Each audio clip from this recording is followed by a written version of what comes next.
Olá, sejam bem-vindos para mais esse vídeo. Esse canal é dedicado a pastores, a crente velho e a líderes eclesiásticos. Caso você não me conheça, muito prazer, meu nome é Violeta, sou uma terapeuta familiar sistêmica e hoje eu quero falar sobre um assunto meio dolorido. Sobre quando você, como líder, como pastor, acaba, na melhor das intenções, usando o altar ou usando o seu ministério como uma fuga emocional. Como que funciona isso? Eu sei que na nossa cabeça, muitas vezes, nós entendemos o chamado, nós entendemos aquilo que Deus espera da gente, mas, na melhor das intenções, nós fazemos a coisa certa da forma errada.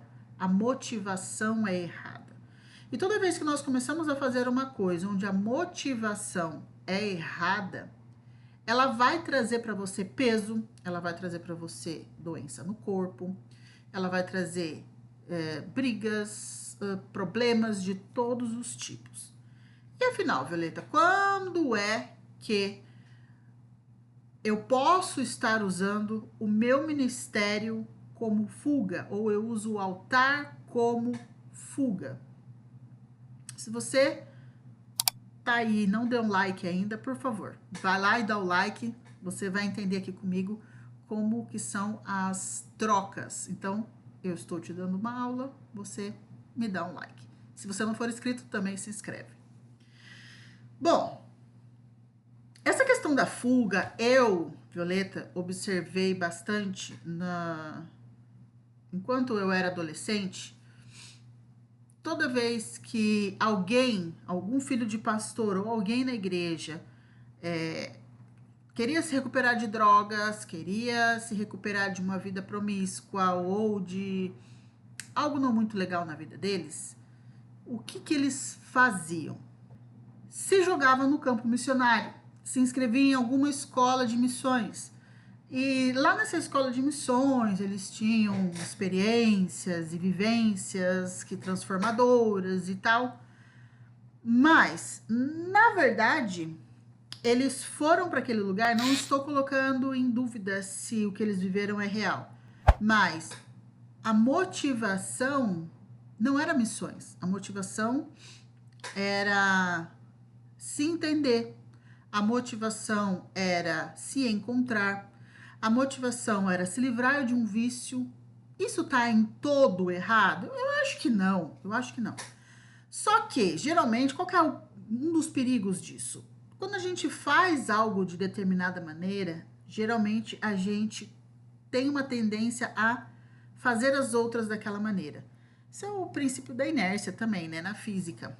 Então, em algum momento, algumas pessoas voltam para o ministério, são pastores, se transformam em pastores, lideram pessoas, outros não. Outros, eles voltam piores. Por quê? Porque ele foi mais perdido do que alguns outros, né? Inclusive volta mais perdido. Por quê? Muitas crenças na cabeça, muita vivência errada dentro do ministério.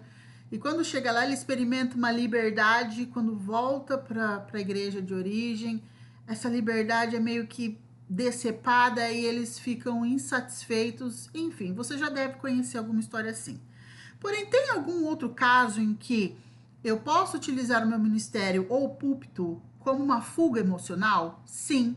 Isso nós vemos em pastores que eles colocam a igreja na frente do primeiro ministério deles. A igreja é muito mais importante, o ministério é mais importante, o plano de Deus é mais importante do que aquilo que realmente Deus entregou na mão dele para ele cuidar, que é a família, tá? Ah, Violeta, você está querendo dizer que o ministério não é importante? Que Deus mentiu sobre o meu chamado? Não, não é sobre isso. Deus tem o seu chamado, um chamado para você, mas quando você tem lacunas emocionais, o púlpito, ou a igreja, ou o seu lugar de liderança, ele pode se tornar uma armadilha. Porque se você não é tratado nas suas emoções, você precisava ser visto, você precisava de importância, você precisava de inclusão, muitas vezes o altar, ele é um lugar que entrega isso para você. E qual que é o grande problema aqui? Você se torna dependente emocional daquele lugar. Aquele lugar de visibilidade, aquele lugar de importância, aquele lugar onde você é maior. E muitas vezes você pode estar se perdendo e não desfrutando ou exercendo realmente o seu ministério, mas sim se anestesiando. Ou quando você cuida muito de todo mundo e não cuida nem de você, nem da tua família. É mais fácil eu cuidar do problema dos outros, porque o problema dos outros nós estamos de fora. A gente não tem grandes comprometimentos emocionais, certo? E é muito mais fácil, porque você escuta a pessoa falar. A pessoa, quando a gente está angustiado e quando nós temos feridas na alma, e também por conta da forma de funcionamento, nós interpretamos a vida a partir das nossas dores, a partir das nossas vivências, a partir daquilo que a gente acredita. Então, se você, a pastora, acredita que aquela pessoa, ela é vagabunda, no sentido de faz corpo mole pro trabalho. Aí a pessoa vem e reclama para você: ai, pastor, ora por mim, porque eu quero arrumar um trabalho e eu não consigo. Mas você já sabe do histórico daquela pessoa, que ela é muito dado ao trabalho. Você está vendo de fora. Para aquela pessoa, ele está cansado. Para aquela pessoa, ele é injustiçado. Para aquela pessoa, o mundo está em crise. O mundo é um lugar perigoso, é um lugar escasso. Mas você está olhando de fora e fala: mas lógico que ele não consegue trabalho. Todo trabalho que ele consegue, ele faz corpo mole, ele põe 1000 exigências. Tá vendo como é mais fácil? Como esse lugar de cuidar do outro é bem mais fácil, o que pode acontecer? Muitas vezes, na tentativa de fazer o bem, você está se anestesiando. Porque o coleguinha lá, o irmãozinho, ele é vagabundo, no sentido de não dado ao trabalho, mas você está reclamando que na sua igreja as pessoas não colaboram, que está faltando dinheiro para pagar as custas do templo, que não sobra dinheiro para você cuidar da tua família. Então, para anestesiar essa sua frustração, fica muito mais fácil cuidar de alguém que tenha uma frustração parecida. Breta, você tá me chamando de vagabundo? Eu não sei. Examina você aí. Porque, às vezes, o que dói no outro... Entenda, nós atraímos pessoas, lugares e situações que elas vão colaborar com as nossas dores, elas vão complementar os nossos buracos emocionais, entendeu? Ou, então, você foi uma criança que precisava de inclusão. Pô, a igreja agora é o lugar certo. Você era uma criança que só era valorizada quando fazia muita coisa. Você se torna o líder que faz tudo para todo mundo. O pastor que cuida de todo mundo. O que vai acontecer? Na verdade, você está anestesiando as suas dores, tampando buracos emocionais.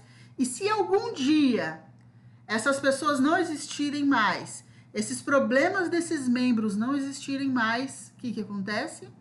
Será que você continuaria? Se eu dissesse para você, chegasse aqui e falasse assim: olha, a partir de hoje, seu ministério vai ser apenas adorar a Deus. Você não vai ter mais nenhum tipo de problema financeiro, você não vai ter mais nenhum tipo... Financeiro não. Nenhum tipo de problema espiritual, você não vai ter ninguém para cuidar, você não vai ter igreja. Você daria conta de fazer isso? Isso não é uma acusação, isso é uma pergunta. Por quê? Porque muitas vezes nós só usamos o ministério, ou não só usamos, né? Usamos uma boa parte do tempo para anestesiar as minhas dores. Para anestesiar ou tampar os meus buracos emocionais. Por isso que é tão importante você cuidar das suas questões emocionais. Isso transforma o seu ministério, transforma a forma como você ganha dinheiro, transforma suas relações, a sua relação de casal, sua relação de pai e filho, mãe e filho. Então, eu deixo aqui essa reflexão para você. Será que eu posso estar usando o meu ministério e o púlpito da minha igreja como um anestésico e não só como aquilo para qual eu fui chamado? Bom, já deixa o like, me conta aqui nos comentários o que você pensa, se fez você refletir, se não. Deixo aqui o convite para vocês no mês de março todinho, de segunda, quarta e sexta tem vídeo, às vezes tem vídeo extra, porque a gente tem muita coisa para falar aqui. Esse ano todinho eu vou dar muita atenção para vocês aqui. Compartilha com algum pastor, algum líder, algum crente de longa data que precisa ouvir isso, né? Às vezes o cara nem é pastor, nem nada, mas ele usa o trabalho como anestesia, ele usa o carro como anestesia, e às vezes aquilo que nós chamamos de anestesia, espiritualmente falando, se torna o quê? Idolatria. Vou falar sobre idolatria também em algum momento. Tem ligação idolatria e terapia? Tem. Então, vejo você no próximo vídeo, vejo você na próxima live, vejo você na minha sala de aula.